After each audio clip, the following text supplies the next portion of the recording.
on financing a transformational just transition agenda in Africa.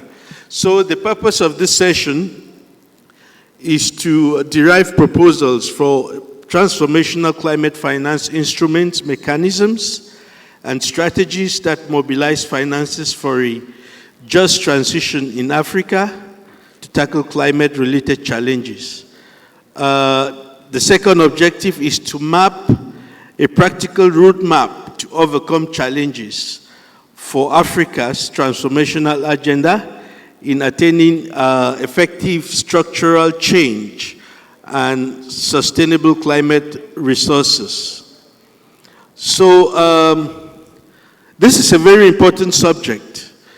If you were here earlier, you would have heard us about, the multiple crises in which African countries have found themselves, and climate is one of them. We are faced with issues around energy transition. We are caught between two difficult places, whether we should continue with fossil fuels, right? Or we should transition towards the clean energy. But this also has implications in terms of mobilizing resources for African countries. This has implications in terms of adaptation and mitigation strategies around climate finance. And this has debt implications as well, which we can't ignore. And there is a very important question. How do we as African countries go through this transition process? Because it also erodes our economic base, considering the fact that we are resource-intensive economies. How do we get into a transition where African countries will not be at the losing end? Also considering the fact that African countries have been bypassed by the fossil fuel age. What do we need to consider differently? The climate financing instruments that are available, how do we have to use these instruments without actually getting to be at the losing end in terms of mounting debt, and of course in terms of lost opportunities when it comes to mobilizing resources to finance development. And this is a very important question leading up to the climate summit, the African Climate Week that we'll be having in Nairobi in the days ahead.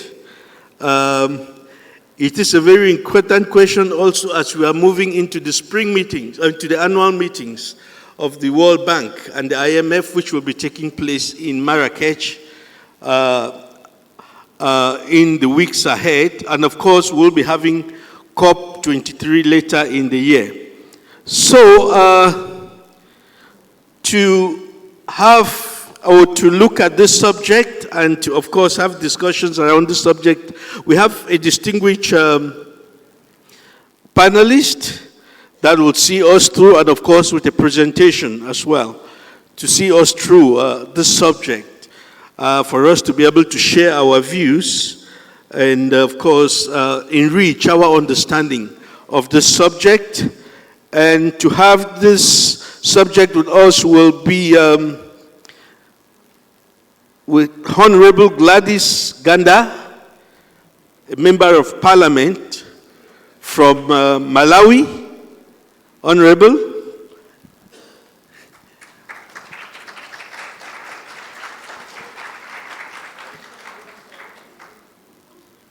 And then we also have Emilia Reyes from Equidad, Mexico.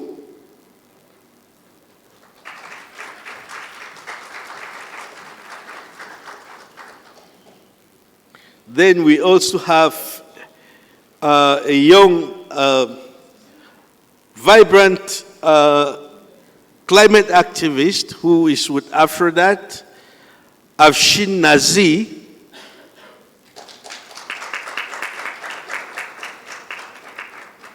Afshin. Okay.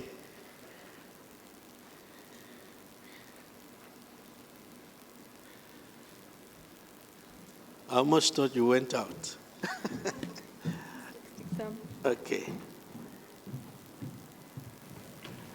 All right, you see, we are trying to get the gender balance to make sure that women get the opportunities, as we said earlier today, that since men are apparently failing to deliver, let's give the opportunity of leadership to the women, right?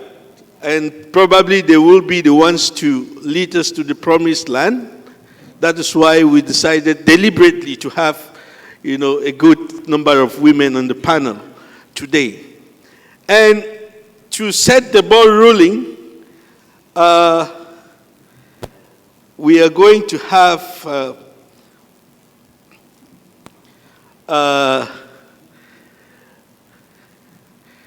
Dr. Dube of the Infrastructure Development Bank of Zimbabwe to set the ball rolling in terms of the discussions through a presentation, right, on this subject. So, Dr. Dube, you are welcome. So, we'll start with the presentation. He will take us through the presentation.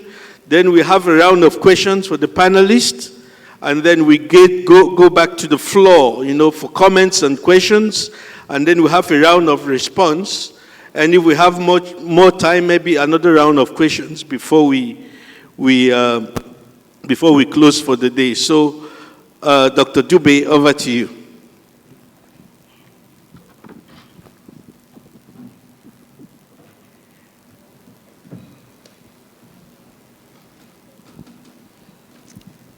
Thank you very much, session moderator. Right, as stated, my name is Ngobizita Dube from the Infrastructure Development Bank of Zimbabwe. I'll give a brief discussion on aspects related to climate finance. I am the climate finance lead in our development finance institution in Zimbabwe, and I deal with mostly the national climate finance issues and how they pertain to countries generally in the global south.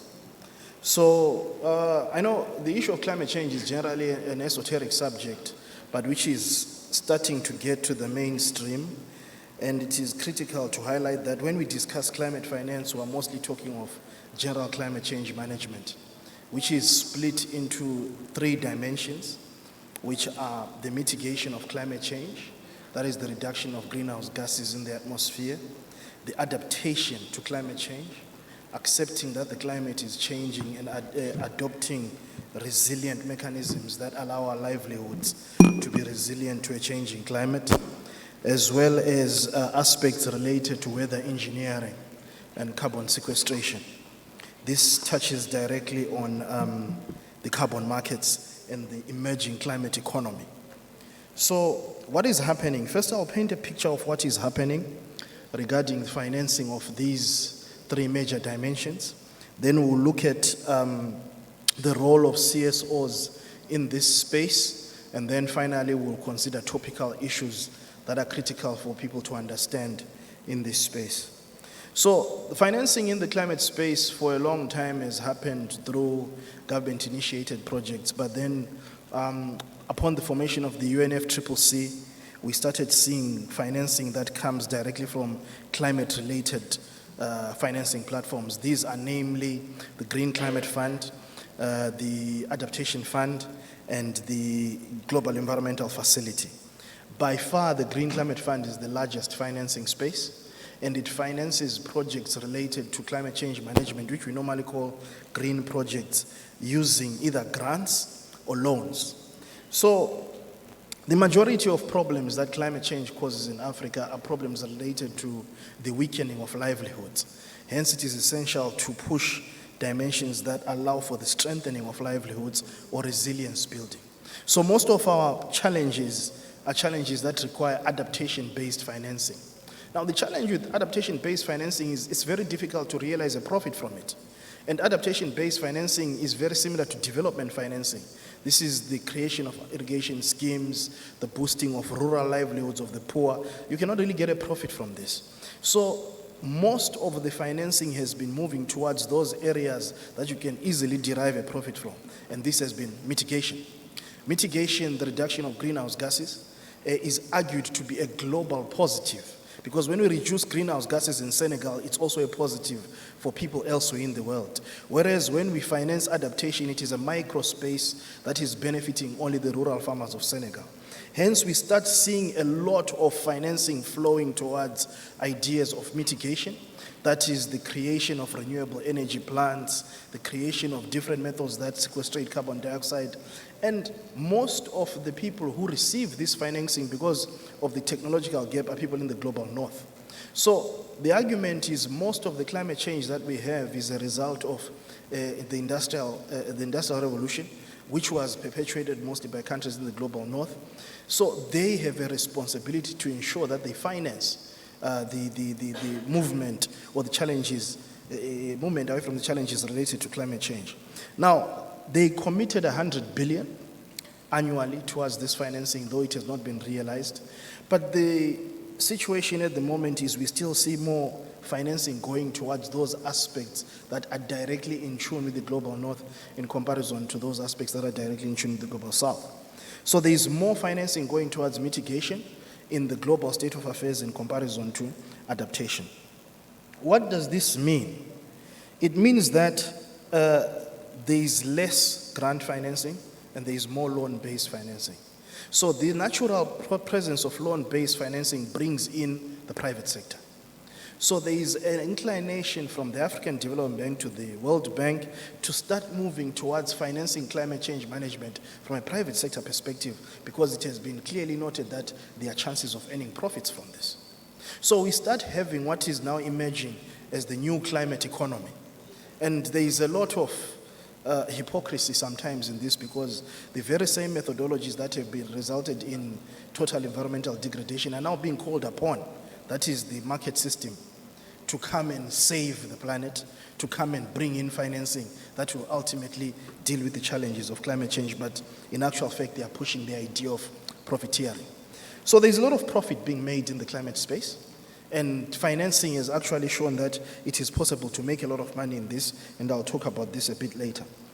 So the donor community itself has got the ability to influence dynamics in this space. The civil society space can also influence dynamics in this space. But the question is then, how do we do this? Because of the entrance of the private sector, we have started to see a lot of debt in the form of bonds, green bonds, in the form of direct loans, being taken up in the name of financing green projects and further exacerbating the debt challenges that the African continent already has. This is because of the issues that I've already highlighted. There is profit to be made. So we have seen a number of critical organizations set up that include the Green Bond Underwriters League, that has been set up primarily to underwrite climate or green-related projects. And there is a lot of money that is flowing into this space for renewable energy, for instance, hydro, geothermal, and so on. In some cases, e-mobility. And we've seen a lot of activities happening here, and most of them have been coming from the case of private loans. But these loans find it very difficult to move into the adaptation space, which is the space that we as Africans are very much interested in. We are not interested in loans, but we're more interested in grants. Not grants that we're begging for, but grants that we promised and grants that we demand based on the $100 billion commitment that was made by the countries that initiated the Industrial Revolution. But this money has not been coming through. What does it mean? It means that increasingly we are starting to monetize even the adaptation space, where challenges such as droughts, floods affect the general farmers, the general people. We are now increasingly saying we do not have enough money to assist you or build your resilience, but we're actually encouraging you to take insurance against drought, insurance against floods, to ensure that your crops survive. So we have seen even on the continent global mechanisms such as the ARC, the African Risk Capacity Insurance, which is designed to guard against the challenges of climate. This has been celebrated. It's not that it's a bad thing, but what does it mean, for instance, for organizations such as civil society organizations? We are starting to see a situation where the small player is being used to subsidize the sins of the bigger person. This is a small farmer who had very limited impact in greenhouse gas emissions, whose crops have failed because of a change in climate, but we are not here to assist them because of the sins that we have created. Instead, we are saying, go and buy insurance. which is a challenge again. So we are increasingly seeing the small players subsidizing the larger players. And this goes further to even touch on challenges that we have related to other dimensions such as energy security. So the climate agenda is constantly talking about movement away from greenhouse gas emissions, which is the mitigation dimension. The emphasis on this dimension has resulted in increasing calls for the reduction of fossil fuel powered systems, fossil fuel powered energy security. And this is a bit of a challenge in the African space, given that we're already talking of a space that is inherently energy insecure. So the question then becomes, so do we stop producing energy from fossil fuel despite the fact that we're insecure, so that we allow and embrace the new mechanism or the new state of affairs that requires us to use only or move towards renewable energy, what we are almost calling net zero, which is the amount of carbon dioxide sequestrated is the same as that is emitted. What does this mean to us? It means most of the assets that we have had, assets that allow us to generate energy, assets that allow us to realize positives, and most of them being discovered recently, that is the fossil fueled power assets, are assets that could be stranded in the very, very immediate period. We have seen the majority users of such assets, that includes the automobile industry, indicating that in the near future they're not going to be manufacturing vehicles that utilize fossil fuel. And we've seen a serious move, even though after the Ukraine war some hypocrisy was noted, where closed coal-powered fire plants started being fired up again. And this has made Africans start asking questions. So what do we do with assets that we have? Are these assets going to be technically stranded forever because we no longer fit into the global profile? Or we are going to be stranded into deals that utilize these assets, and we're going to be locked out of future deals that actually promote the utilization of renewable energy because we're seriously, strongly dependent on fossil fuel powered systems. So what does this then mean? It means that the process of the transition has to be well managed from an African perspective. This is what people are calling the just transition. How long will it take us to transition from the utilization of fossil fuel towards renewable energy? And in this process of moving in that direction, which assets are critical to us? This is a debate that is not being featured much in academia, in civil society, the availability of transition assets. Africa has got extreme amounts of transition assets, such as lithium, other assets that are also involved in the creation and manufacturing of batteries and other energy systems that are part of the renewable energy complex. These assets are very important. And how are we managing these assets? How much of them do we have? And if we're going to be transitioning and moving away from particular stranded assets such as coal, what is the duration from now up to the point of being stranded? These are questions that are not being answered. How many years do we still have coal? Can we agree on the number of years it will take for coal to be finally agreed upon as a stranded asset? And this is not going to be the same in all countries. So the blanket approach where we are being told from now on coal is stranded, the oil is stranded, oil is not, is seemingly not functional. What is evident is we need a timeline that is going to explain, in accordance to all different countries, how long it will take for us to declare coal stranded, to declare oil stranded. And in this space, out of the assets that we have, which ones are going to be our major transition assets? Can they be allowed to use us to buy time in the transition space, to elongate our utilization of oil, to elongate our utilization of coal? All these questions are questions that are critical as we discuss ideas related to the just transition. Also, what does it mean to us when we look at the challenges that we already have in issues related to energy? We've got a severe energy deficit, and how does this work in the processes that we're already talking about? But it is not the end of everything that we see. What we note is that we do have assets as Africans which are starting to emerge in the third pillar of climate change management, which is carbon sequestration and weather engineering. We know that natural-based solutions, particularly our forests, have got the ability to sequestrate a lot of carbon dioxide. And this has been utilized by others much to their advantage without us really understanding what was happening. So I'm talking of the carbon markets. So the carbon market is a space where people who are interested in polluting because of production have got the ability to purchase a ton of carbon dioxide sequestrated by a forest or by particular soils and so on. They purchase this ton for a price which is traded on the carbon market. So we have had a lot of verification bodies, project developers, standardization bodies coming to Africa to create these projects. Of late, we had a major project in Zimbabwe, which was certified and pushed by the verification agency South Pole. This project was supposed to, well, it is still pushing a lot of carbon sequestration in the Kariba Basin. From the time it was initiated to date, it has earned over 150 million US dollars in a space of less than 10 years. But most of this money was actually not seen in the local space. Most of this money just disappeared and went to the verifiers, and this is what people are now calling the Kariba scandal. But it initiated a process where authorities decided to come up with methodologies of explaining and framing how carbon trade is going to work. So carbon trade represents an opportunity then for African countries, particularly in the climate management space. It allows us to get to a point where we start using our natural assets, particularly the forests, to bring in required financing, and instead of paying back this financing using money and so on, we can actually pay it using the carbon credits that we generate. This sometimes is what we call nature-based solutions or debt swaps for nature. And if we emphasize and push this dimension, it could be possible to start realizing significant projects being initiated on the continent. These are what we call joint implementation projects. Joint implementation projects that allow for a project. For instance, if VW partner, the car manufacturer, wanted to buy a number of credits and they wanted to change the entire transportation fleet of Dakar to electric buses or Nairobi, then this would seriously reduce the amount of emissions from fossil fuel powered engines.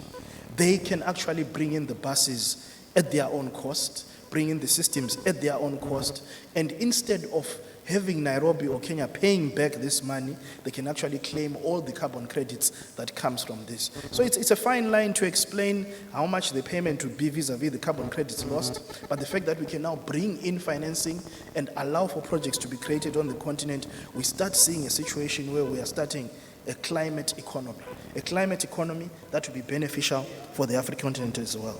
So I think to conclude then, it becomes very important therefore to try and bring these aspects to the rest of society. The role of civil society organizations is to distill this information in such a way that the ordinary person understands it. We have an extreme information asymmetry when it comes to the actual producers, particularly in the carbon credit space, of these nature-based solutions. The forests are mostly owned by the general rural people who have absolutely no understanding of what we're talking about. They are usually taken advantage of by the people who come to develop these projects, and there is limited capacity in this space. So it is critical for civil society to get into this space, build local capacity, make sure people understand the opportunities that exist, and make sure that they have a voice in the determination of the prices of credits like these, in the determination of the issues related to the just transition, and in the movement of finances more towards aspects related to grants, which are more applicable to issues related to Africa than issues related to the loans and the general financial space. So we should generally move away, or rather in a space that is controlled, where we move the private sector financing and the public sector financing almost at the same pace, allowing private sector financing to totally overtake private sector financing to totally overtake public sector financing will result in a full commercialization of the natural environment, and it will lead to the financial apartheid that we have seen in multiple spaces, and at the end the whole of the African continent will be left out, whereas the resources and most of the issues related to managing the climate are on the continent. Right. Thank you very much.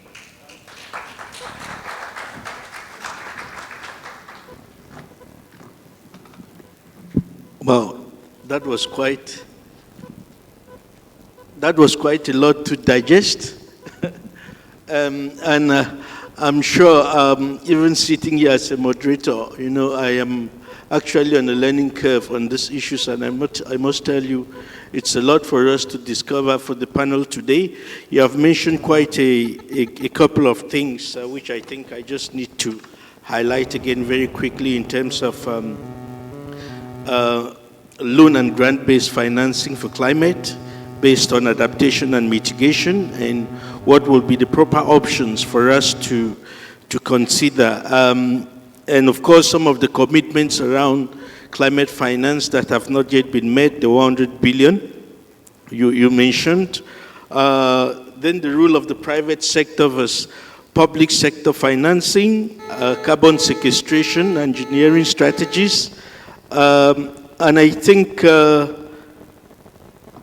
this leaves us with very important questions to address in terms of where we want to go, or in terms of the key issues that we as civil society, policymakers, and key stakeholders need to pay attention to in our advocacy work and in our advocacy messages. So what I'll do is, first of all, a round of questions. I'll start with Honorable, especially with regards to lessons that can be drawn from the role of parliamentarians, so from their engagement with climate financing initiatives from various sources. I know there are quite a number of sources that we might not name here. We could have the Green Climate Fund, the Global Environmental Fund, the Africa Climate Fund. There is more, and maybe just your experience with engagement on these various sources,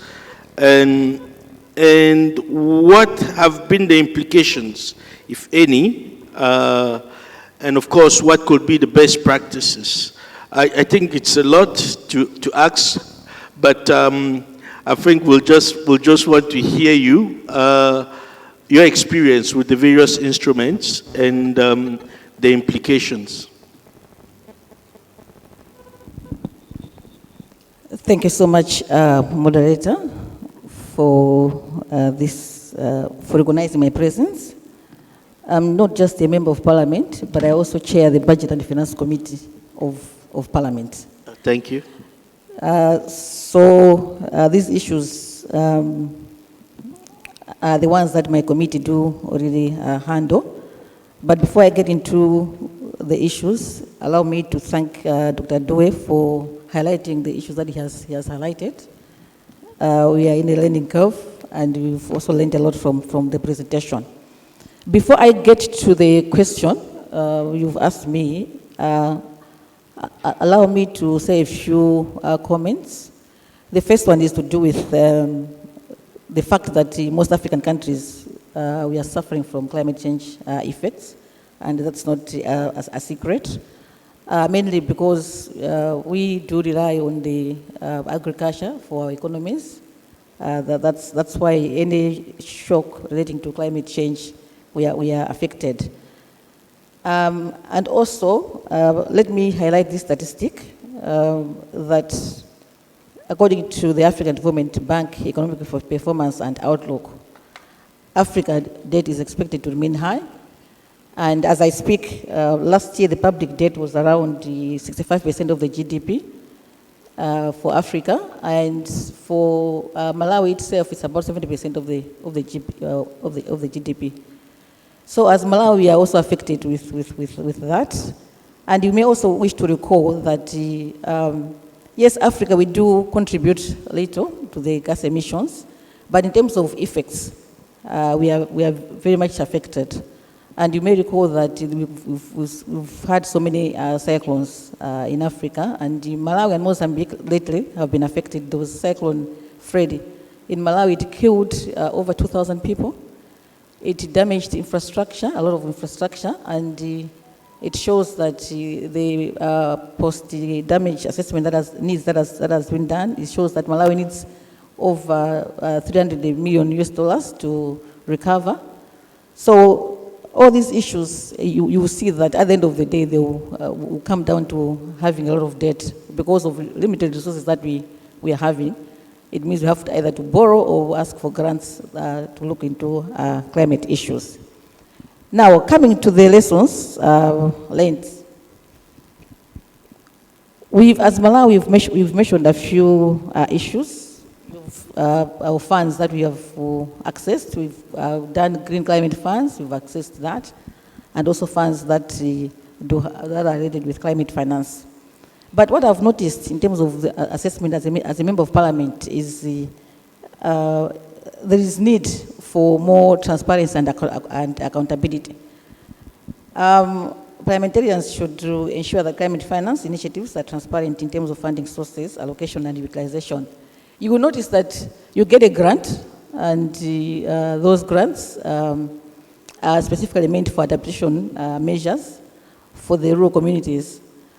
But for no apparent reasons, you will see that the grants are being diverted to other areas. And we have a case in point in my country where a grant meant for climate issues was diverted to other areas. So as members of parliament, it is very critical that we look into those issues and follow up. Because one of our roles as MPs is to make sure that we play a parliamentary oversight. And what we've done what is best practice is to make sure that the parliamentary oversight role is not just only in the Public Finance Management Act, but it's also included in the Constitution of the Republic of Malawi, of any country. I understand, I'm aware that various jurisdictions do have parliament oversight as in Public Finance Management Act, but it does help to have it as a constitutional role to do that. But besides that, there's another issue also that we need to look into, it's policy alignment. There is need for us as parliamentarians to look at all policies that are to do with the financing, especially climate finance, and address all gaps that are there. Another issue that is also needed as parliamentarians is because our roles, we have three roles. It's oversight, is representative, and also making laws. But this issue of representation, there is need for us to safeguard our communities. So whenever we are accessing any borrowing or any grant that is there is also need for us to do that. There is one grant that we have accessed, and the total of that is about $19. What we've noticed is the Malawi government has been asked to put in some $12 million, and the grant is about $4 or $6 million, and you call that a grant. If you're asking governments to put in something on the issues with climate, and you think that they'll get from resources that are getting from their countries, I don't think it's fair, because at the end of the day, there are no resources to push towards the grants.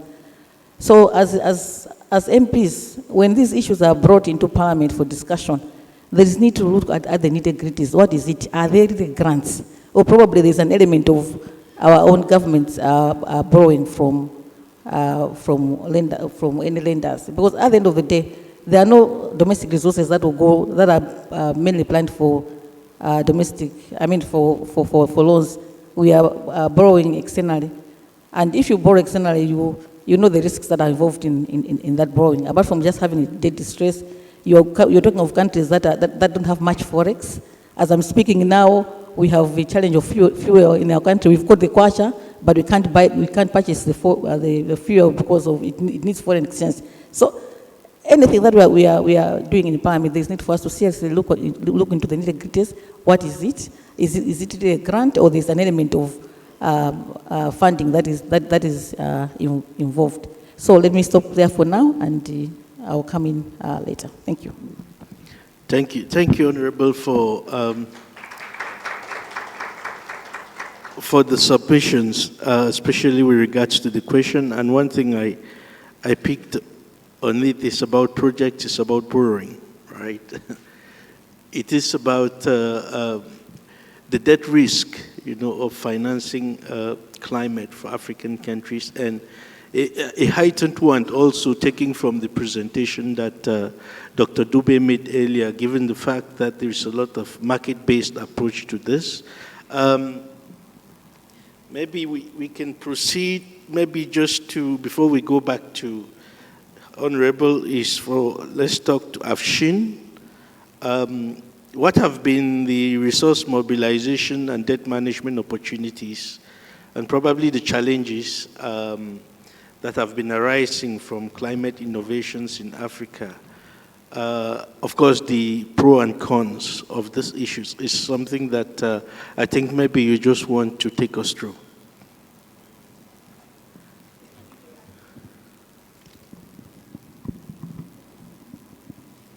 Good afternoon, everyone. I think that's an excellent question.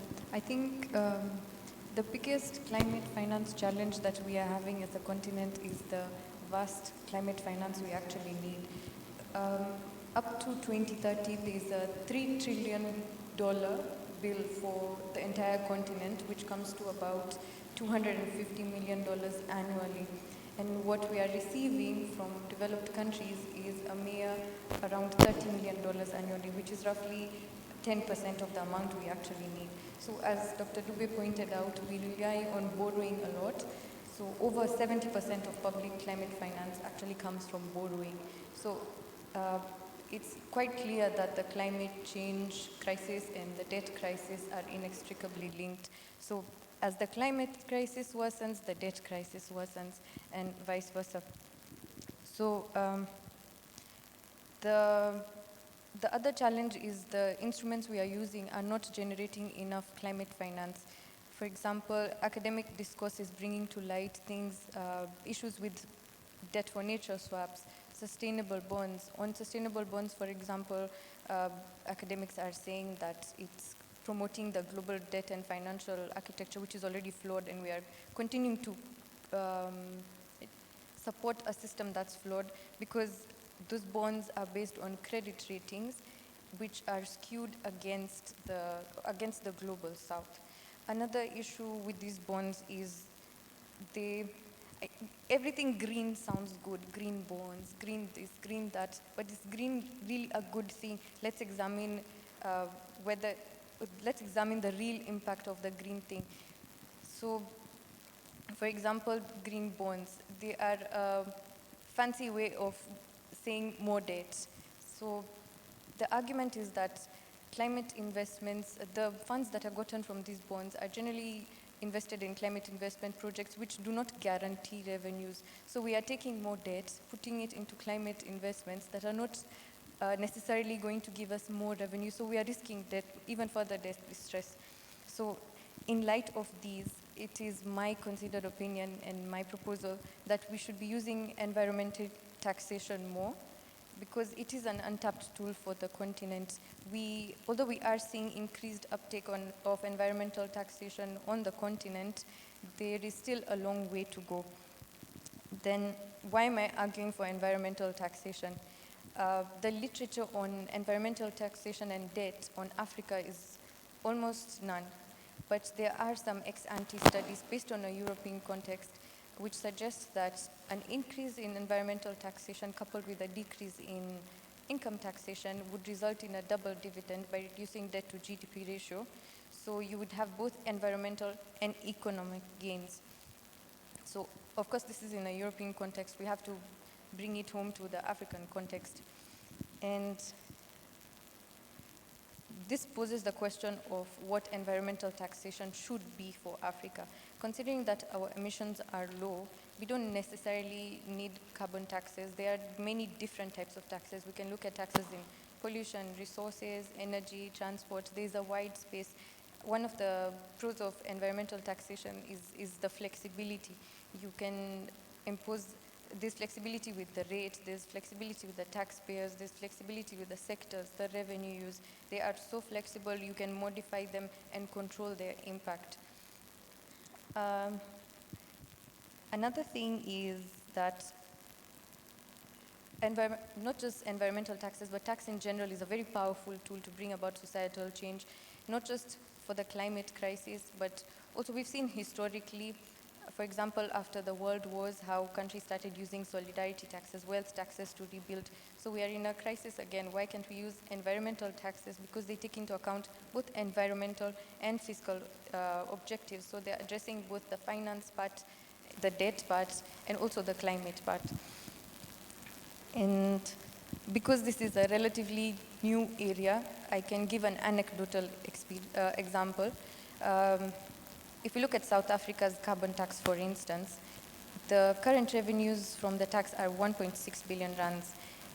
With increasing tax rate and gradual phasing out of the revenues from the tax could come to roughly 50 billion. The debt servicing bill is around 250 billion. So just that carbon tax can raise revenues that can address almost a fifth of the debt servicing requirements for South Africa for a year. Now this is based on an anecdote, and the statistics, we can discuss the sources of the statistics. Another not anecdotal experience, but an experience that actually happened in Tunisia is the motor vehicle registration tax.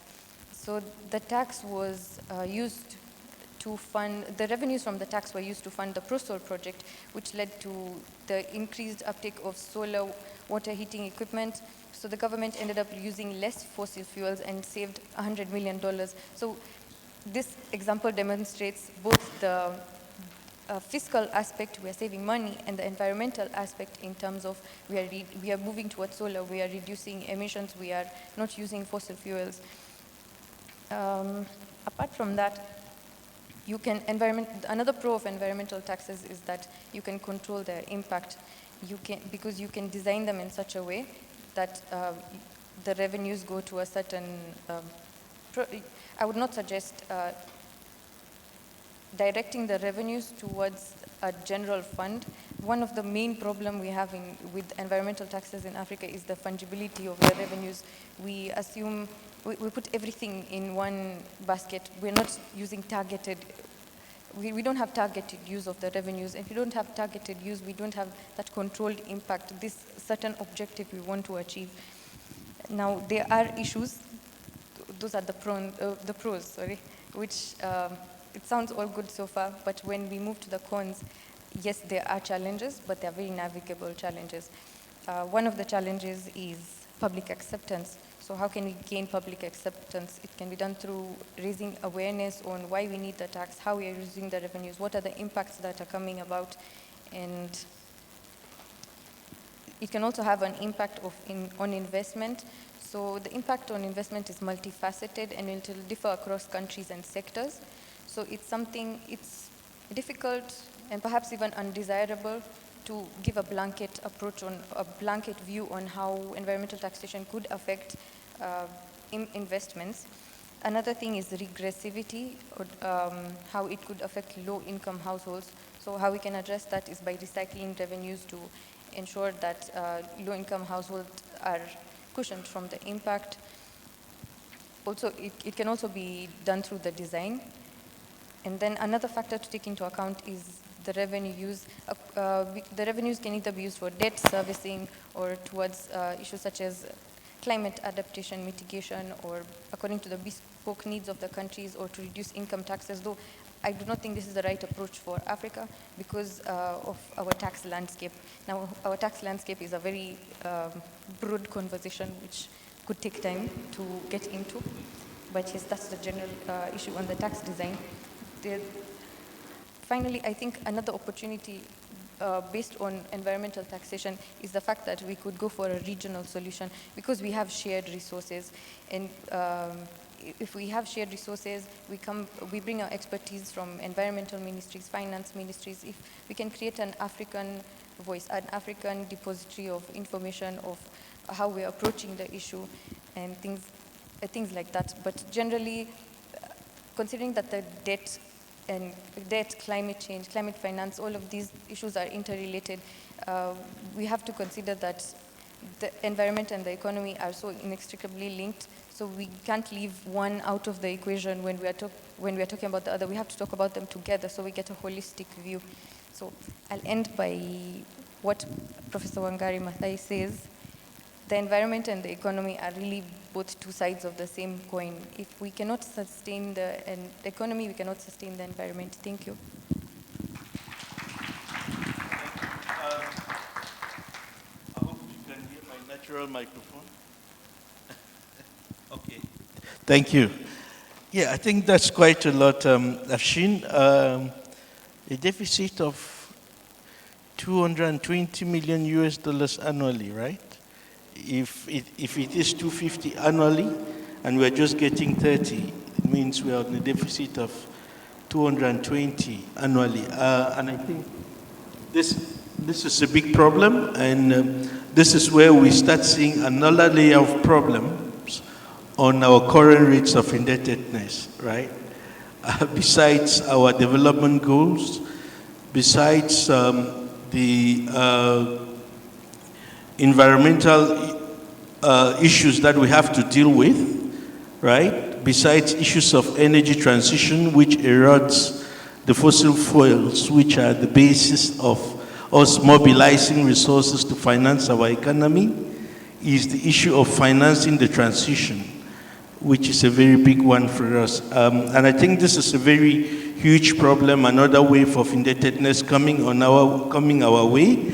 And maybe before I come to you, Dr. Dube, let me go to Emilia, just to have a South American perspective to this, just to know what Africa can learn from Latin America, in mobilizing resources for climate resilience. What pathways does Africa have to learn, from the Latin American experience on this? Thank you so much for this, and I'm very happy to be here in Senegal. This is my first time here. I'm from Mexico, from a feminist organization, and also super honored to be in this panel. I'm a troublemaker, so I need to make that warning in advance, because I'm not gonna answer your question, Theo, I'm sorry. I wanna problematize the notion of climate finance, because really, we need to really challenge the entire economic and financial architecture. First of all, just want to say, before giving more figures, that Germany and France alone are responsible of emitting more carbon emissions than the entire African region.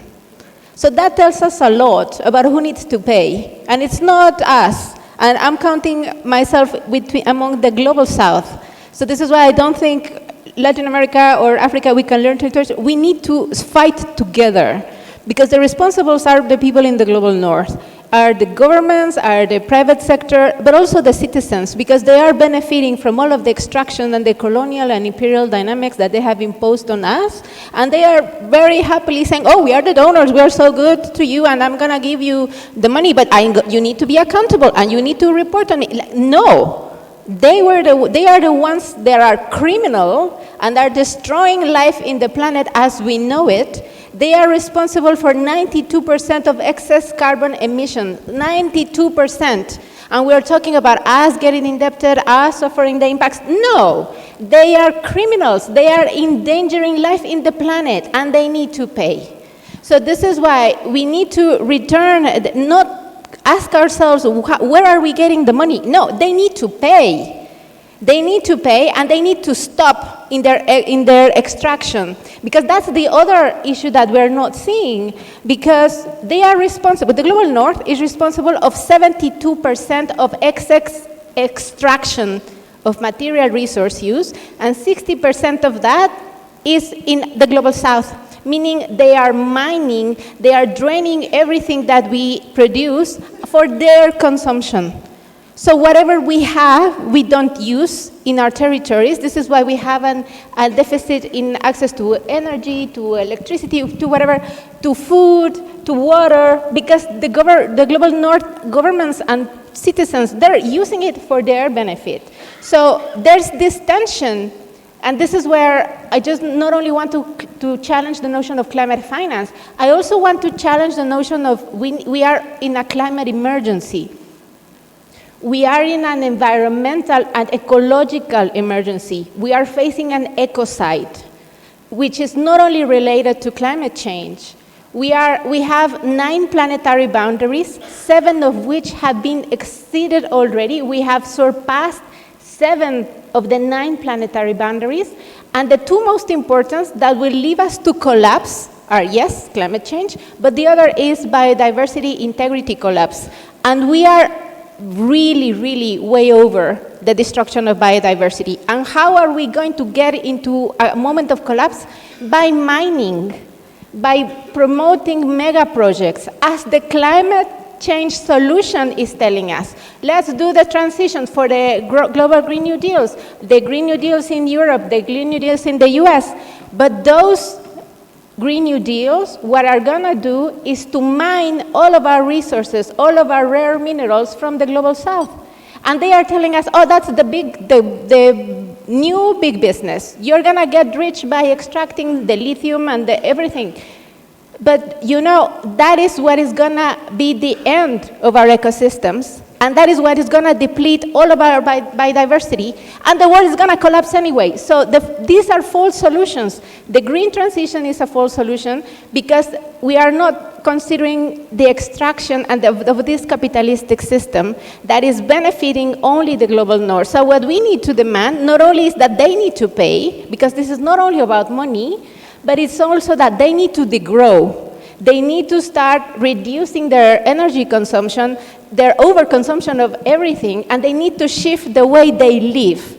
It's not us in the global south. The global south needs to transition into a post-extractive economy. And that's a big challenge. I'm not saying it's not. It's related to the major trade dynamics. So we're discussing here tax and debt justice. We need to include trade justice in the picture, because it is precisely what they are imposing on us. Oh, so now you're gonna sell me all of your lithium, whatever, and that's where the displacement of our communities comes, the murdering of our environmental defenders, etc. So their depletion of biodiversity. So we know all of these things because we live in these situations. I'm from Mexico. We have the organized crime in charge of everything, our agriculture, everything, and they are taking control of it because the extraction brings with crime in every respect, and that's what they've been posting on our territories. You know all about this. Militarism, fundamentalisms, all of those elements that are pieces, political pieces that are playing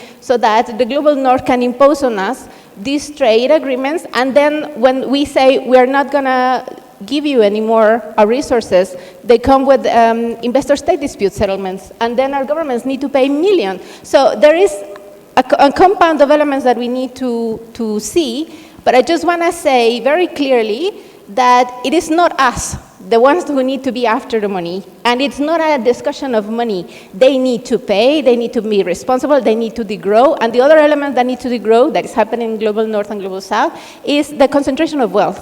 So we have multimillionaires in the global north and the global south. We need to degrow them.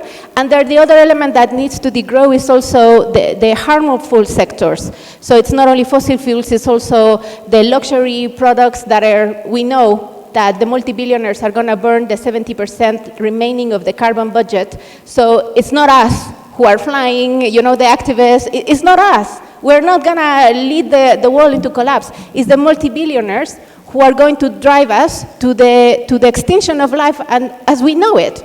So concentration of wealth is a major issue. We have tax justice, trying to see how are we going to tax inheritance and whatever. Yeah, but we need to see the bigger picture here, because it's not only about taxing them.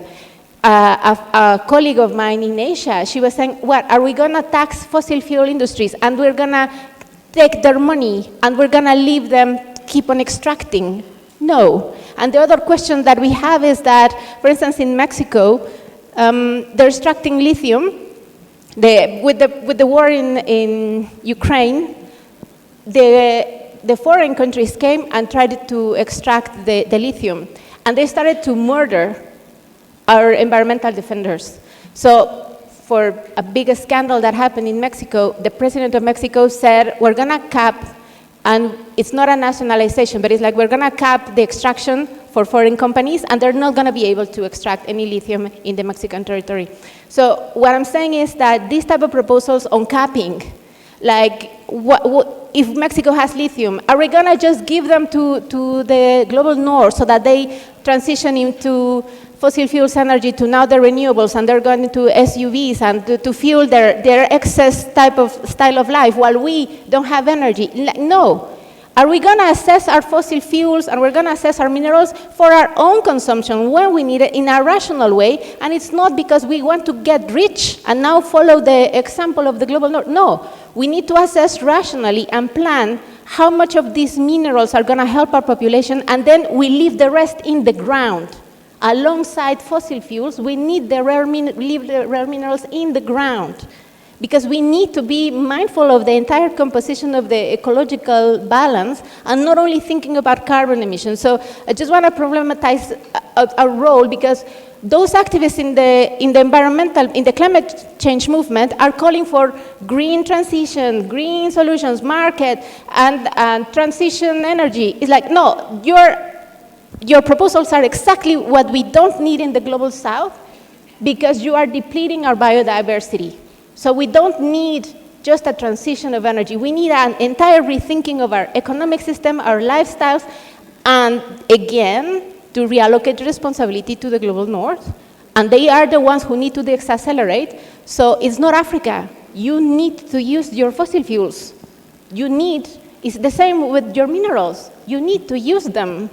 And you need to be rational into how you use them and when, for what, and the rest, you leave them in the ground. So this is what we're talking about: CBDR, the common but differentiated responsibilities with the principles of equity, and the other systems that we have, I'm gonna stop here, are the proposals of cap and share. Everybody in the world needs to cap the extraction, fee the excess extraction, and with the money that we get, that is where the polluter pays principle needs to come. Everybody who's extracting needs to pay. And as the year goes by, we need to lower the cap of extraction so that we extract less, and increase the fee so that it is more costlier to extract. And these are other ways that we can find resources to pay for a transition that I'm not denying we don't need a transition, but we need a transition that is of our economic system. And it's not a transition in which the global south is going to put the bodies out there, as we have been always doing it, while the global north is living the nice life, and they're saying, and you are the ones who need to do mitigation. No, they are the ones who need to mitigate. We know that is very clear. This is the trap of the climate finance discourse. Climate finance is like, oh, I'm the donor, so I'm giving you money to mitigate. When are we going to mitigate? They are doing the emissions. They need to mitigate. Why is that? We need to leave out of the trap and start making bigger alliances amongst the regions, and to fight these false discourses that are leaving us into bigger crises that we already have, while the environmental ecocide is out there in front of our eyes. And there is no way, and we're going to stop it with our usual solutions. Thank you.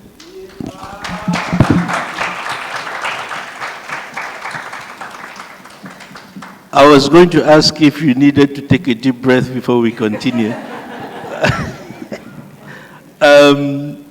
Emilia, that's quite a lot to digest, right? And I think I'll put this on top of the question I was going to pose to you, Dr. Dube. This pushback on climate finance. You just made a presentation on some of the mechanisms, some of the frameworks, some of the instruments. But this pushback from Emilia, from South American perspective, that has always, like from the 60s and the 70s, right?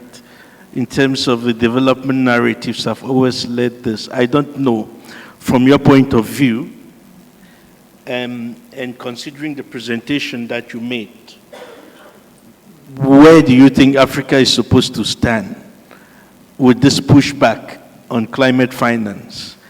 And then you also made issues around around carbon sequestration, and issues around carbon market that have been promoted in the continent, the pros and the cons of it. We will want to hear, but before we get there, we would like to hear, where should Africa be standing in relation to this pushback? Okay. Thank you very much for that. Thank you very much, Emilia, for the case study from South America. I think the challenge that we have in this space, particularly beyond the technical expertise, is the lack of capacity. Our capacity to, first of all, make sense of the broader environmental economy at large. So we should be in a position where we are pushing for more financing that is related to those areas that affect us the most. But I think the individuals or the organizations that should actually be leading that space are not as many as we would like them to be.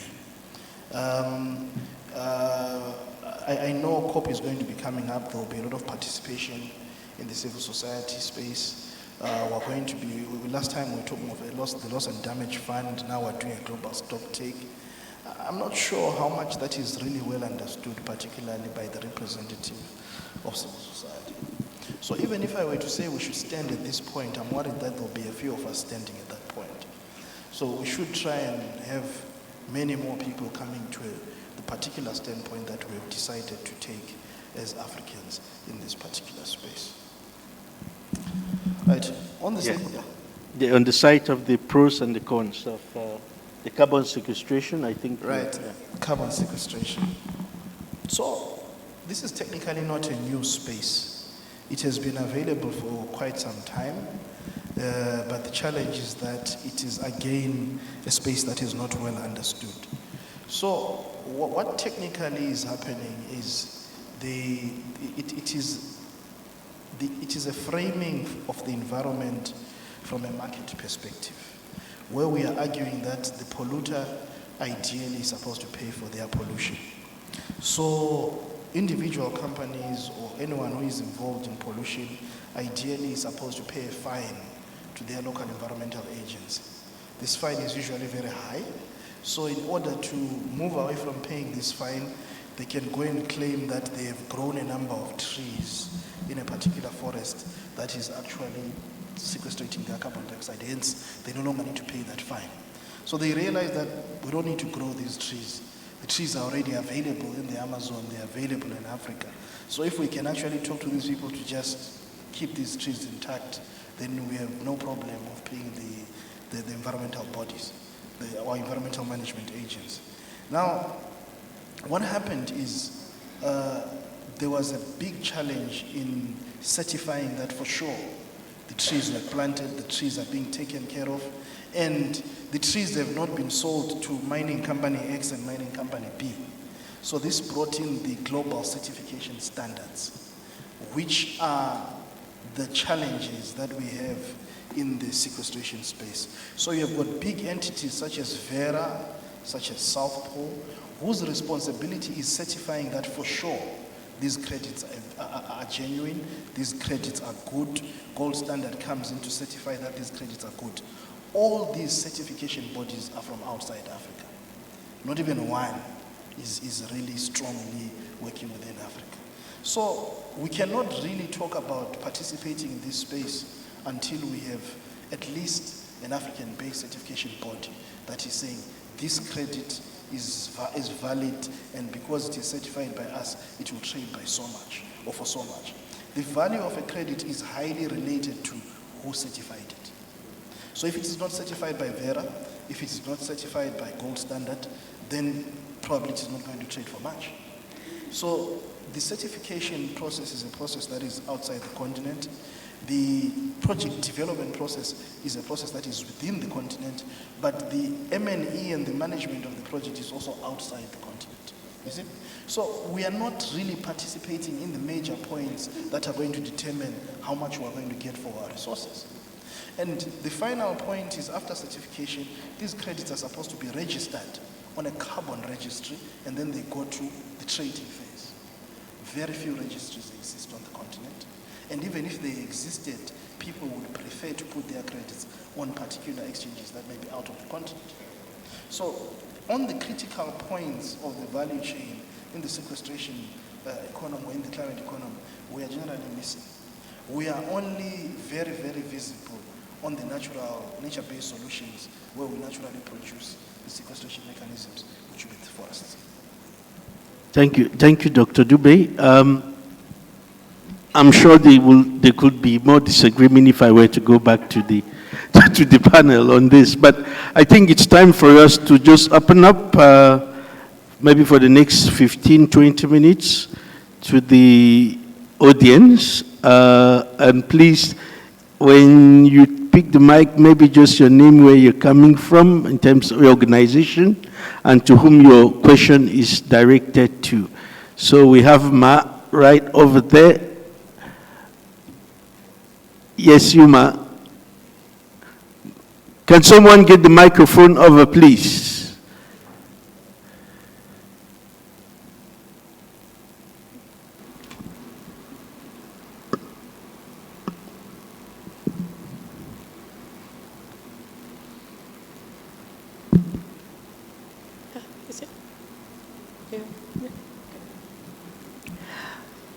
Good afternoon. Thank you very much, panelists. Well done.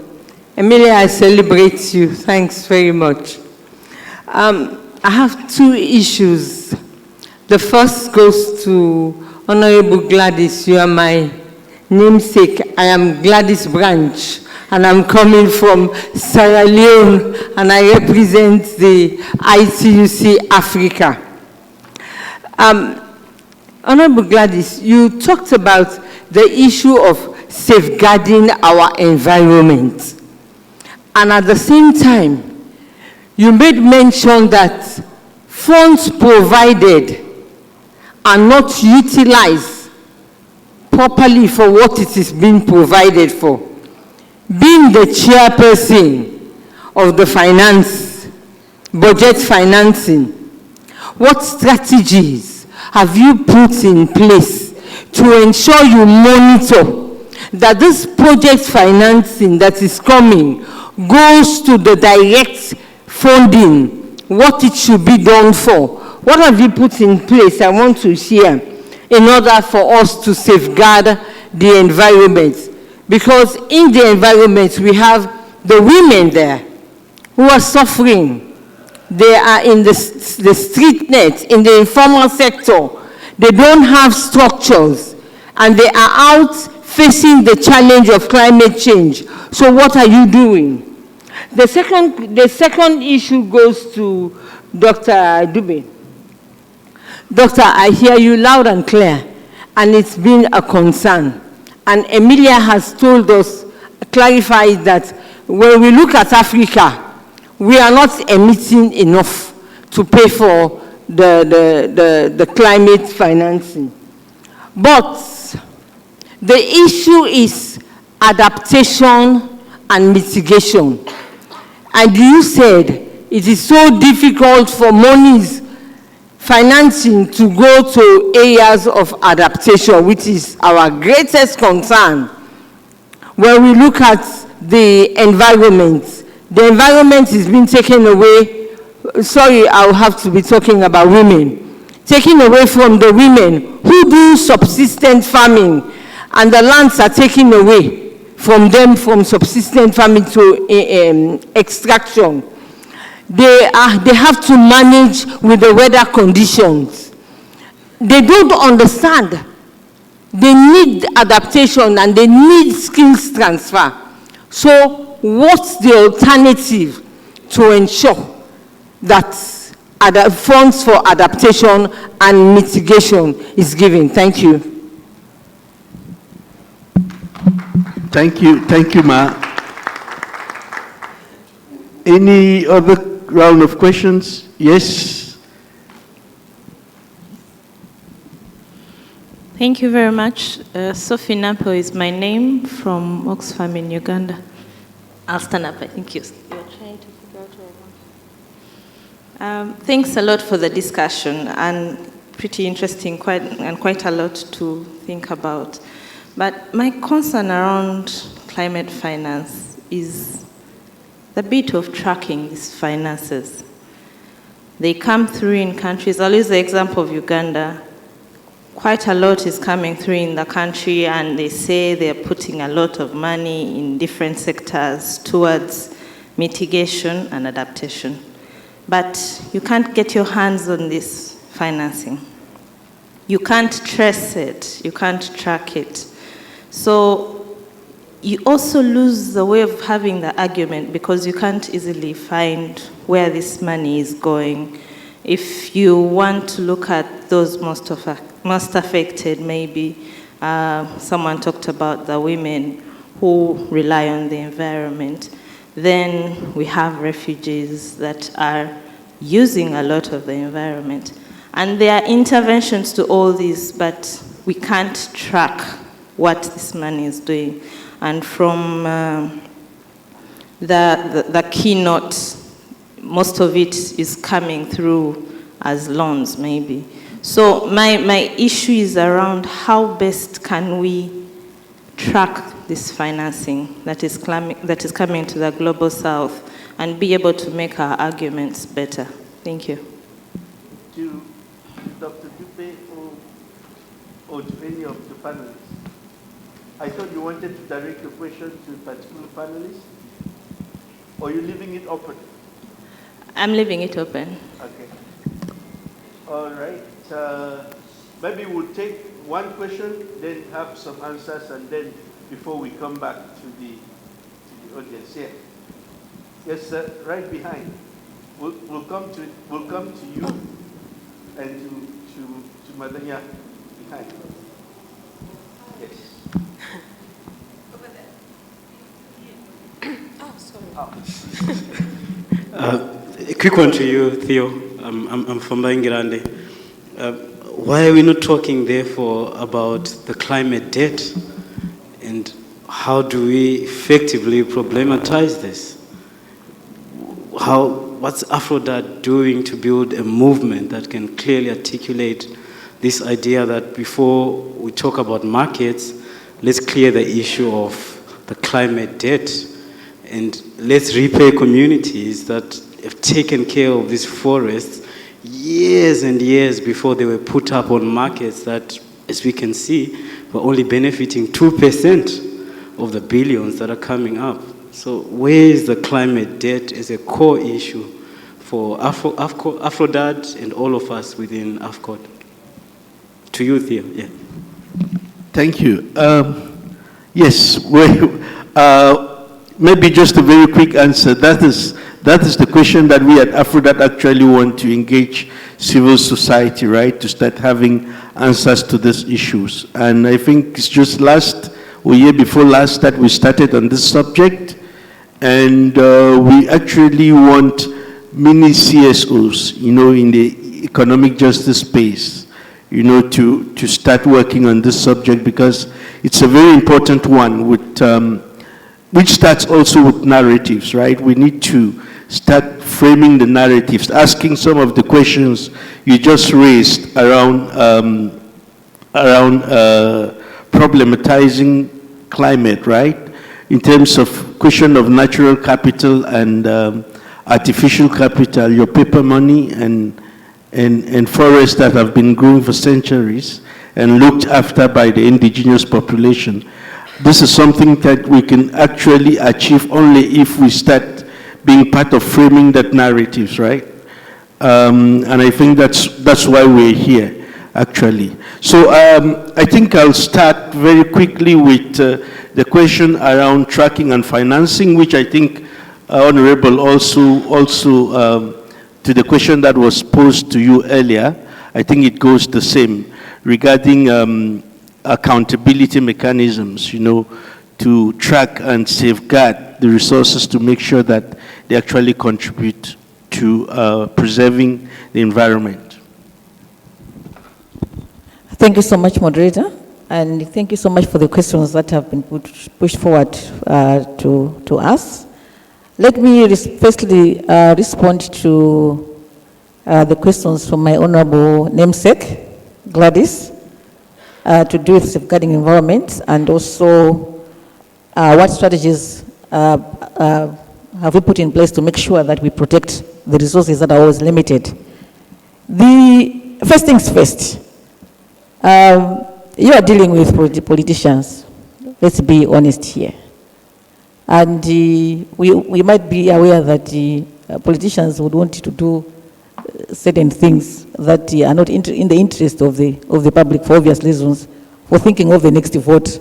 That's a challenge that we have. So to make sure that we cap their wings, you have to make sure that you have a good legal framework that will empower you as honourable members of parliament to do your oversight role. And in my country, what we've done, apart from just including the overall parliamentary oversight in the constitution, we also had to be specific in the Public Finance Management Act to give more powers to the Budget and Finance Committee of Parliament to do the oversight, because we noted that there were challenges in terms of oversight, although the constitution was, did cover it, but it wasn't specific. So we had to make sure that laws are tight, and so that if anyone does to the opposite, then that should be illegal. So my goal is to make sure that we have an effective and an efficient, an effective law and a robust one in place. The other one is also, we also agreed to do an enhanced oversight, because most of the time, once you approve a budget, whether it's a law with loans there or grants, most of the time is that you leave it there and you don't do much oversight. So what we've done this time around is also to make sure that we put in our laws for an enhanced oversight and be specific on when and how that oversight should be done. So that's another issue that has to be addressed. What we've also done is also to introduce standing orders, because Parliament is a house of orders. It works on its own orders. So you have to include, you have to be very flexible. If anyone has got an issue, if you notice probably that there are emerging issues that are not being addressed by the ministers, whether Minister of Natural Resources or Minister of Finance, there are standing orders numbers that you utilize on the floor to make sure that you get information from them. Another issue that I also want to address is the fact that the CSOs do help a lot. In Parliament, it depends on how the government feels on certain issues. If you notice that the opposition is in minority, the best way to handle issues that are affecting the people is to use civil society. You can take them on the floor, and also if you have a robust civil society, an active one, they do help.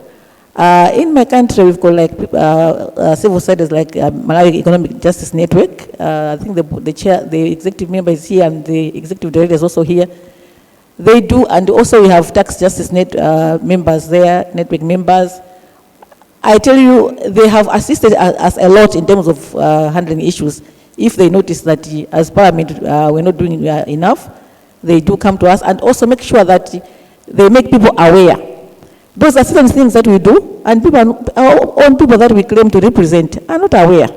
So another issue that we need to consider is communication strategy. What strategies are you using to communicate to the public on issues that are affecting them? Another issue is also capacitation. You need to capacitate your members of Parliament. Whether we like it or not, whatever we're going to discuss here, it will end up in Parliament. Parliamentarians have got a huge role to play, and you don't expect them to be, to know everything. We have to find space to capacitate your members of Parliament to also be able to understand the issues that are being discussed, to also appreciate that if there is no action that will be taken, then probably in the future this is what we are going to have as Africa. So there's need for the civil society to get into that space, give the information to members of Parliament, the research that you do, so that whatever policy decisions that we make in Parliament should be from a research-based perspective. There's also another issue to do with the commitments that we've made. Just maybe very quickly, just to round up. Commitments that we've made. We've signed, as a nation in Malawi, we've signed commitments with open government partnership to make sure that certain things are not done, halfway, or probably, as I said earlier on, that there are issues that we, as politicians, we don't want to do. So we've signed partnerships with open government partnership to make sure that there is more transparency and accountability in what we do. Now, in terms of tracking funding that is there is need for a budget and finance committee of Parliament to be very, very active. I want to agree that a lot of funding is gone through various nationalities. It's gone through, some is gone through Parliament, and others that don't go through Parliament at all. But you need to make sure that you track that. And also, there is also need for the CSOs to also play their role on the same, to make sure that they also play an oversight role and get the information.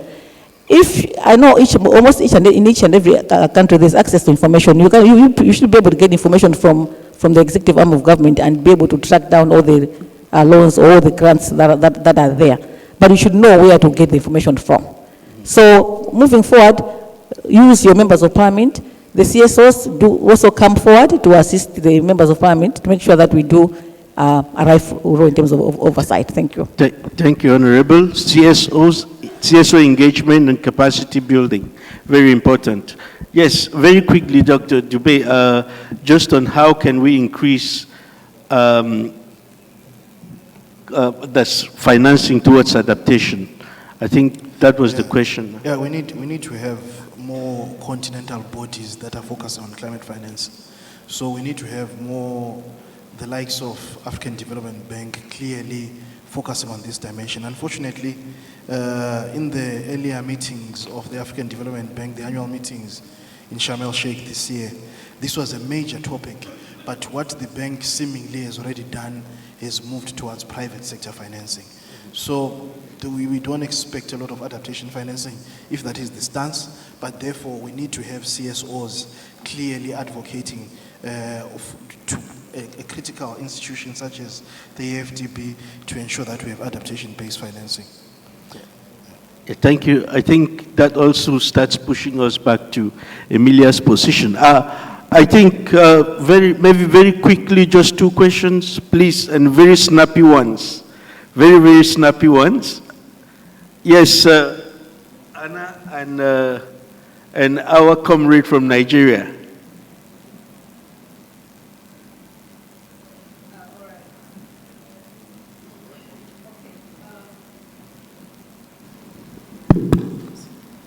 All right, thank you so much, and thank you to the panelists and doctor for that presentation. My comment, maybe which might then come out with a certain question is, I think as Africa, there are some things that we are accepting.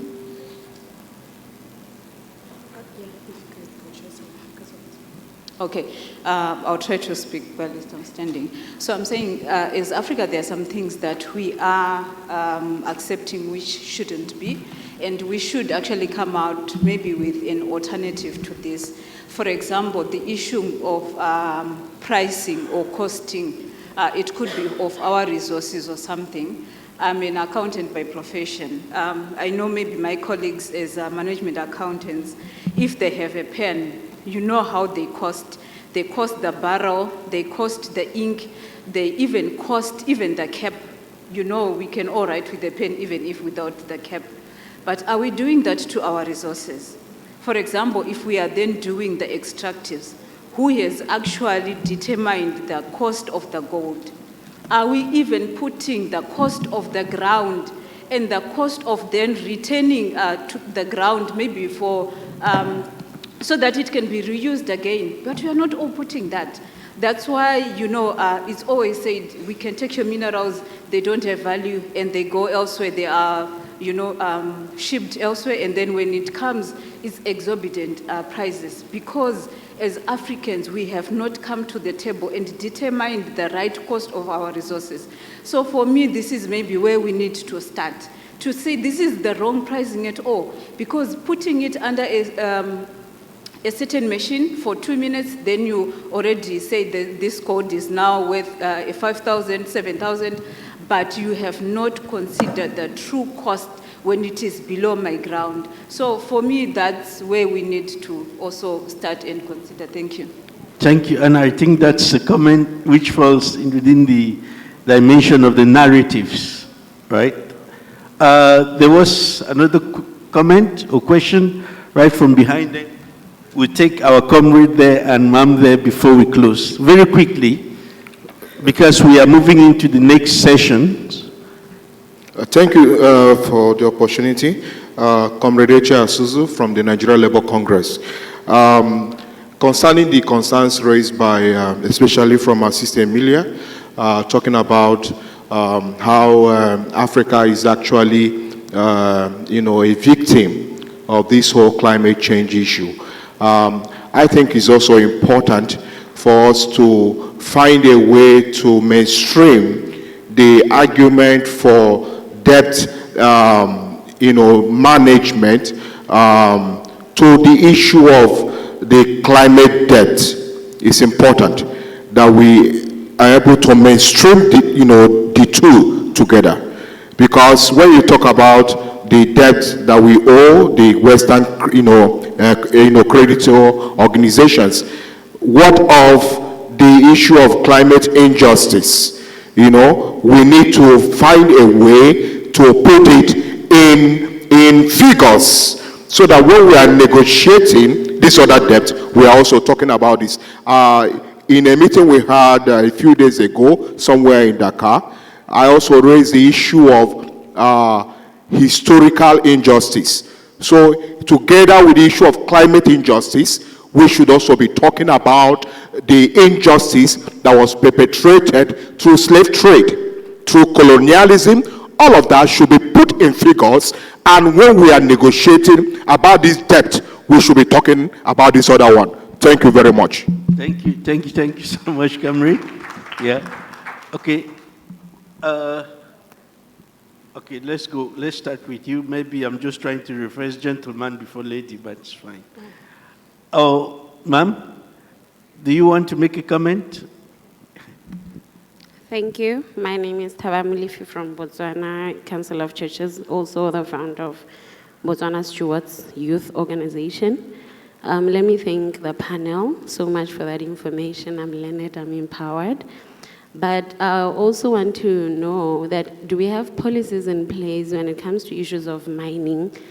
For example, back at home, we used to mine copper nickel back in Pikwe. So when the mine was closed, there came a person called the liquidator that we don't even know what that means even to date. He closed the mine, they say. It's still like how it was. The land is degraded, and I know when it's like that, it will affect climate. So what are we saying as African countries? We differ. For us, we have DBS, that even our president was questioning who is DBS, but he's the person that is leading when it comes to issues of mining, diamond, back at home. So what are we saying? If our president can say, who is this person? What are you saying to us as civil servants? So also, when it comes to such issues, what are you saying about the youth? How are we being empowered to make noise when it comes to issues of climate? It's not easy to come to forums nowadays. You have to apply. Sometimes you don't even get sponsorships for that. But where do you put us there as youth? Thank you. Thank you for that. Maybe I'll just take this opportunity. I'm sorry, Comrade Abraham. For sake of time, I'll just give maybe in relation to the last comment or question, I'll give Afshin and Emilia the opportunity just to give their closing words, since Honorable and Dr. Dube had the chance to maybe answer some questions. So you just, the two of you, for your comments in relation to her comment, and then we finalize from there with your last words. Thank you. Afshin? Thank you, Thabang, for your question. On the aspect of mining, once again, since my background is tax, I will start from a tax perspective. I do feel that environmental taxes incorporate the polluter pays principle. So because they incorporate that principle, they create a price signal. So if you have a strong enough price signal, you can actually put a stop to certain activities. For example, the mine that we're talking about, if it's too expensive, if it's cheap, then they'll pay and they'll continue doing it. If it's more expensive, it creates a price signal, so it forces you to stop. On the youth in the climate movement, I am youth in the climate movement, and I do feel that there is space for us, there is space in academia, there is space in civil society for us, there is space in activism. I see a lot on social media about you see youth campaigning outside. There's a lot of information awareness that we as the youth can be doing. It doesn't have to be on the streets. It can be quietly through your papers. It can be through a blog. There's a lot of power we can, that our words hold, and we have so much, we have access to, we have so many ways of putting our ideas out, of putting out the information that we have. There's a lot of channels that we have as opposed to what previous generations used to have. So there are many avenues for us to put our voice across. And because I know we are short on time, so I'll keep it short. Thank you. Thank you. I always like it that women have the final word. So this is perfect. I just want to say that I forgot to mention, so thank you Gladys and all of the rest who have mentioned women, because there are three main subsidies in the world. One is the one that Global South is doing to the Global North. The second one is the one that women do through their unpaid domestic and care work, which is women generate 60% of the value that circulates in the world. And that Hannah, is made through costing exercises, as you are saying. It's so important so that we don't cost only in terms of monetized economy, but the non-monetized economy is even larger. There is not enough money in the world to pay for what women are providing, and they're absorbing all of the shocks, including the climate shock, the debt shock, etc. And the third subsidy is the one that indigenous peoples are doing to the world. We are actually living out of landed air because they uphold 80% of the biodiversity in the world. If we have air, clean air right now, it's not thanks to our westernized societies, it's thanks to the indigenous peoples who are only composed of 6% of the entire population. So we need to really rethink what do we think are the solutions if they are the ones who are saving us in this life at the moment. And I think that is really important when you're posing the question of the costing, because it's not only the costing in terms of money, but it's the value of things. So this relates also to the human rights framework, for instance, the new right to a healthy, safe, and sustainable environment, but also a very important right that we are trying to uphold, which is the intergenerational rights, which is like the costing cannot be only about what you're extracting right now, but what are we leaving to future generations? What is our responsibility? But also in terms of the costing, there have been many exercises in terms of costing of the climate historical debt that global north countries have. If you have been emitting this such and such of carbon emission, then you need to pay this. And that is for the fund of the loss and damage fund or the green climate fund. So it's not, let me tell you, 100 billion that they are responsible.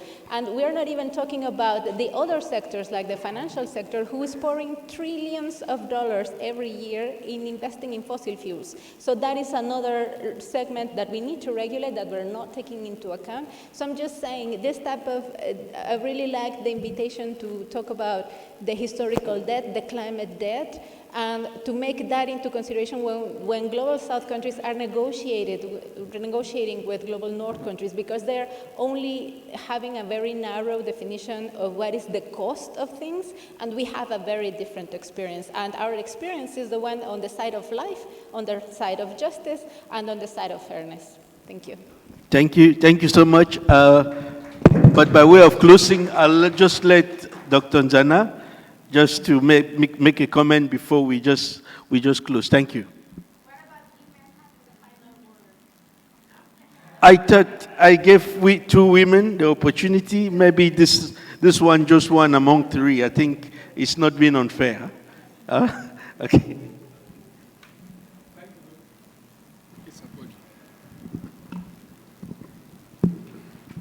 No, thank you very much. I really wanted to thank you, and this is why I'm taking the floor, to first of all thank the panel for such very elaborate interventions, and especially you, because you said something that called my attention, because you said that Africa and Latin America should collaborate, in this, fight for justice in terms of climate. Let me tell you that we are losing, and these are the data from the African Development Bank, We are losing not less than 5% of our GDP per annum due to climate change. And we cannot even evaluate the impact in terms of inequalities and poverty that we see spreading in the continent. And when you look at the debt that we are contracting today, you can see that it is intrinsically linked to issues relating to climate finance. So you said it yourself, that there are global commitments in terms of paying back what Africa and the rest of the world deserve in terms of their low emission on greenhouse gas. We are part of that negotiation at the AU, and it is part of the global financial architecture negotiation because there is a debt finance chapter that is increasingly mobilizing the attention of people. And for Africa, we are standing for justice here. And what we are saying is that requesting for climate finance is not an exercise where we are begging something. We are just requesting for justice because there is unfairness in the way the economic landscape is operating today. You said it yourself, and I want to reinforce it. The discussion that we are having on a just energy transition or all those issues are intrinsically linked to the development of our, regions, being it Africa or Latin America. Because, as I said yesterday, without productive transformation, you will not be able to raise the resources to pay back the debt that you are contracting, or you are not even going to be able to pave the way to structural transformation and to development. So, if you are said not to use your fossil fuel and to utilize the sun for industrial purposes, the key question is, can they give me an example of a country in the world that has ever developed with the solar energy? Just give me one example. There is no country. And this will not happen in the next at least 2 decades. So if we say today that we are even shifting to the so-called green growth and that we are not using fossil fuel, it means that you will not be able to produce the energy that is required to power your industry. So it means that you cannot produce anything. You will then be subjected to importing, exported goods. So look at the dynamics, behind that discussion. And these are the dynamics the African Union Commission is calling upon member states, calling upon the international community to be sensitive and aware of the implications of that. And the most worrying issue is about the provision of the resources. Because as of today, we are receiving less than our emissions. We are receiving an amount of 3%, less than 3%, it is 2.7% of the resources that are supposed to be allocated to the continent to shift from, this so-called fossil fuel to the green transition. We will never get there. So you said it yourself. The key question today is to know how are we going to stand in this dynamic strategic game, because it is a dynamic strategic game. Without sufficient energy, there is no industry. Without industry, there is no production. Without production, there is no growth. Without growth, there is inequalities that are going to increase, poverty is going to increase, and the situation will be worsening. So we really need to work together, and we will see how to take it forward. Another conversation that we are having with Latin America is on the tax, international tax reform. And we can also continue with the debt and the climate finance issue there is certainly an avenue for us to work together to make sure that we have a common voice when we speak to these global issues. I just wanted to bring this clarification and thank you for your attention. Thank you, Dr. Lena. Thank you so much.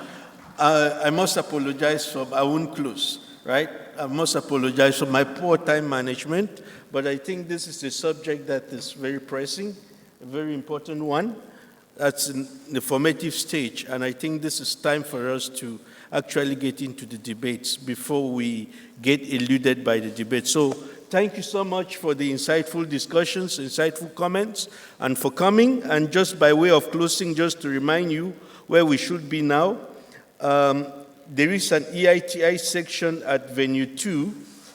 It's after the poll on resource-backed loans, the risk and the opportunities. There is a FarmNet session at Memo's room, which is just below this one, on reimagining, rethinking, reorganizing, and remobilizing for fiscal justice for women and girls, a glimpse into Uganda and Zambia. And then there is another session by Trust Africa in this room on illicit financial flows, the debt crisis, and young women.